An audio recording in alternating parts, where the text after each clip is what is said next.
श्रीगुरुभ्यो नमः। लक्ष्मीपदे पदाम्भोजयुतं नत्वा गुरोरपि प्रमाणचन्द्रिकां कुर्मो बालानां बोधसिद्धये। केचित् प्रतियोगी समानाधिकरणः साधनसमानाधिकरणः यः अत्यन्ताभावः तस्य अप्रतियोगी यत्साध्यं तत् समानाधिकरण्यं व्याप्तिः इत्यर्थः। ಹಾಗೆ ಅಂತ ಸ್ವಲ್ಪ ಜಟಿಲವಾದ ವಿಚಾರ ಇದು. ಸಾವಧಾನದಿಂದ ಅರ್ಥ ಮಾಡ್ಕೋಬೇಕು. ನಾವು ಇದು ಪರೀಕ್ಷೆ ಅಂದ್ರೆ ಯಥಾರ್ಥ ಅಂದ್ರೆ ನಾವೇನ್ ನೋಡಿದೀವಿ ಹಾಗೆಂದ್ರೆ ಅವ್ಯಭಿಚರಿತ ಸಾಧ್ಯ ಸಂಬಂಧ ವ್ಯಾಪ್ತಿ ಸಹಚರ್ಯ ನಿರ್ಮಃ ಇತ್ಯೇವ ವ್ಯಾಪ್ತಿ ಲಕ್ಷಣಂ.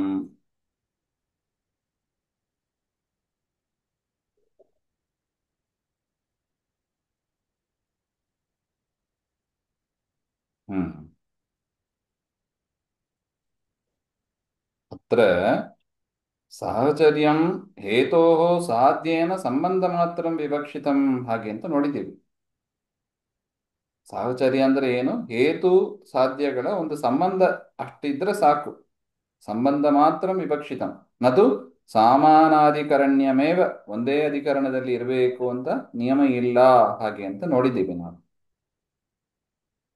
ಆದರೆ ಈ ಒಂದು ವ್ಯಾಪ್ತಿಯ ಒಂದು ಲಕ್ಷಣ ಅದು ಸರಿಯಲ್ಲ ಹಾಗೆ ಅಂತ ಕೆಲವರು ಏನು ಹೇಳ್ತಾರೆ ಅಂದ್ರೆ ಪ್ರತಿಯೋಗಿ ನೈಯಾಯಿಕರು ಹೇಳುವ ವಿಚಾರ ಇದು. ಪ್ರತಿಯೋಗಿ ಅಸಮಾನಾಧಿಕರಣ ಸಾಧನ ಸಮಾನಾಧಿಕರಣ ಯಹ ಅತ್ಯಂತಾಭಾವ ತಸ್ಯ ಅಪ್ರತಿಯೋಗಿ ಯತ್ ಸಾಧ್ಯಂ ತತ್ ಸಾಮಾನಾಧಿಕರಣ್ಯಂ ವ್ಯಾಪ್ತಿ ಇತ್ಯರ್ಥಃ. ಅಂದರೆ ಇದರ ದಲಕೃತ್ಯ ನೋಡೋಣ ಸ್ವಲ್ಪ, ಆಗ ಸ್ವಲ್ಪ ಅರ್ಥ ಮಾಡ್ಕೊಳ್ಳಿಕ್ಕೆ ಈಸಿ ಇದೆ. ಸಾಮಾನಾಧಿಕರಣ್ಯಂ ವ್ಯಾಪ್ತಿ ಅಂತ ಇಷ್ಟು ಹೇಳೋಣ. ಇದ್ರ ಜೊತೆಗೆ ಇನ್ನು ಎರಡು ವಿಶೇಷಗಳನ್ನ ಸೇರಿಸ್ತಾರೆ ಅವರು. ಮೂರು ಪದಗಳು ಇದೆ ಅಂತ ಇಟ್ಕೊಳ್ಳೋಣ ಇಲ್ಲಿ. ಸಾಮಾನಾಧಿ ಸಾರಿ ಸಾಧ್ಯಂ ಸಾಧ್ಯ ಸಮಾನಾಧಿಕರಣಂ ವ್ಯಾಪ್ತಿ ಅಂತ ಇಟ್ಟುಕೊಳ್ಳೋಣ. ನೋಡಿ ಇಲ್ಲಿ ಇದೆ ನೋಡಿ, ಯತ್ ಸಾಧ್ಯಂ ತತ್ ಸಮಾನಾಧಿಕರಣ್ಯಂ ವ್ಯಾಪ್ತಿ ಇದೆ ಅಂತ ಲಾಸ್ಟ್ ಎರಡನೇ ಲೈನಲ್ಲಿ ಸಿಕ್ತಲ್ವಾ? ಇಲ್ಲಿದೆ ನೋಡಿ, ಸಾಧ್ಯಂ ಯತ್ ಸಾಧ್ಯಂ ತತ್ ಸಮಾನಕರಣ್ಯಂ ವ್ಯಾಪ್ತಿ ಅಂತ ಫಸ್ಟ್ ಇದನ್ನು ತೆಗೆದುಕೊಳ್ಳೋಣ. ಇದರ ಏನರ್ಥ ಇದು? ಇದು ನೈಯಾಯಿಕರು ವ್ಯಾಪ್ತಿ ಅಂದ್ರೆ ಏನು ಅಂತ ಅವರು ಹೇಳುವ ಲಕ್ಷಣ. ಅವರೇ ದಲಕೃತ್ಯವನ್ನು ಮಾಡಿ ನಮಗೆ ಪರಿಚಯ ಮಾಡಿಸ್ತಾ ಇದ್ದಾರೆ. ಸಾಧ್ಯ ಸಮಾನಾಧಿಕರಣಂ ವ್ಯಾಪ್ತಿ ಹಾಗೆ ಅಂತ ಹೇಳೋಣ. ನೋಡಿ, ಸಾಧ್ಯ ಸಮಾನಾಧಿಕರಣ. ಸಾಧ್ಯ ಅಂದರೆ ಯಾವುದು? ನಾವು ನೋಡಿದ್ದೀವಿ, ಪಕ್ಷ, ಸಾಧ್ಯ, ಹೇತು, ದೃಷ್ಟಾಂತ ಅಂತ ಅನುಮಾನದಲ್ಲಿ 4 ಪಾರ್ಟ್ ಇದೆ ಹಾಗೆ ಅಂತ. ಸಾಧನ ಅಂದರೆ ಹೇತು ಯಾವುದನ್ನ ಸಾಧನೆ ಮಾಡುತ್ತದೋ ಅದನ್ನ ನಾವು ಸಾಧ್ಯ ಅಂತ ಕರಿತೀವಿ. ಪರ್ವತೋ ವನ್ಯಮಾನ್ ಧೂಮಾತ್, ಈ ಧೂಮಾನುಮಾನದಲ್ಲಿ ಅಂದ್ರೆ ಒಂದು ಅನುಮಾನವನ್ನು ನಾವು ಹೇಗೆ ಐಡೆಂಟಿಫೈ ಮಾಡ್ತೀವಿ? ಆ ಹೇತು ಹೆಸರಿನಿಂದ ಐಡೆಂಟಿಫೈ ಮಾಡ್ತೀವಿ. ಧೂಮಾನುಮಾನ ಹಾಗೆಂದ್ರೆ ಏನರ್ಥ? ಧೂಮ ಹೇತುವಾಗಿ ಇರತಕ್ಕ ಅನುಮಾನ ಯಾವುದು? ಪರ್ವತೋ ವನ್ಯಮಾನ್ ಧೂಮಾತ್ ಹಾಗೆಂಬ ಅನುಮಾನ ಅಂತ ಒಟ್ಟು ಬಂತು. ಈ ಅನುಮಾನದಲ್ಲಿ ಸಾಧ್ಯ ಪಕ್ಷ ಯಾವುದು? ಪರ್ವತ. ಸಾಧ್ಯ ಯಾವುದು? ವನ್ಯಮಾನ್ ಅಗ್ನಿ ಉಳ್ಳದ್ದು ಹಾಗೆ ಅಂತ. ಹೇತು ಯಾವುದು? ಸಾಧನ ಯಾವುದು ಹಾಗೆಂದ್ರೆ ಧೂಮಾತ್ ಹಾಗೆ ಅಂತ. ಈ ರೀತಿಯಾಗಿ ಸಾಧ್ಯ ಸಮಾನಾಧಿಕರಣಂ ವ್ಯಾಪ್ತಿ.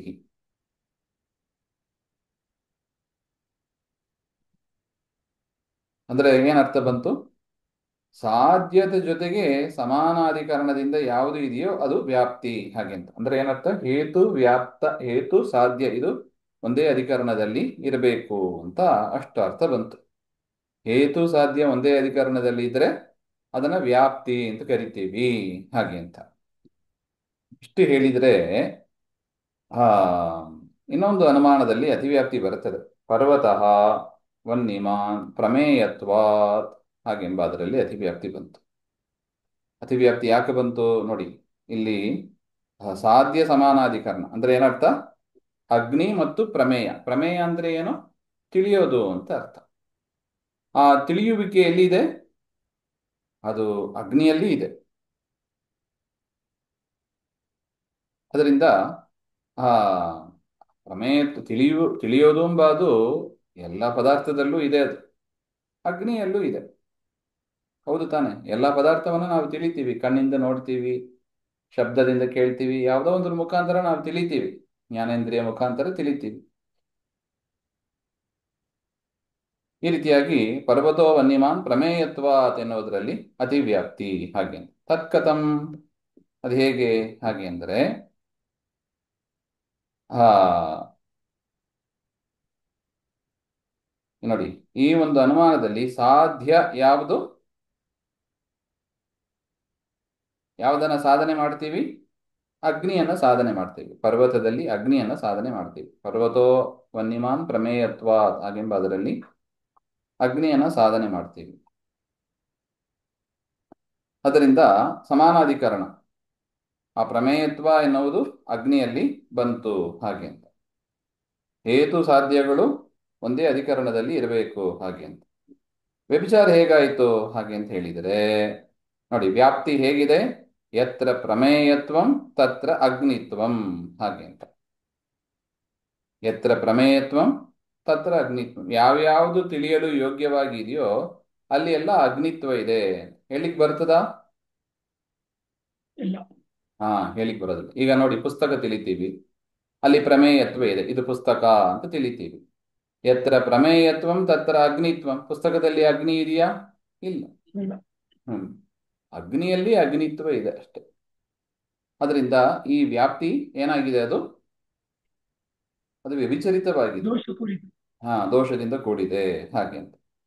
ಅದರಿಂದ ಸಾಧ್ಯ ಸಮಾನಾಧಿಕರಣ ಅಂದ್ರೆ ಅದು ವ್ಯಭಿಚರಿತ ದುಷ್ಟ ಅನುಮಾನೆ ಸದ್ಭಾವ ಅತಿವ್ಯಾಪ್ತಿ. ಅದರಿಂದ ಅತಿವ್ಯಾಪ್ತಿ ಬಂತು ಹಾಗೆ ಅಂತ. ಸಾಧ್ಯ ಸಮಾನಾಧಿಕರಣ ಇದ್ಯಪಿ ಇದೆ.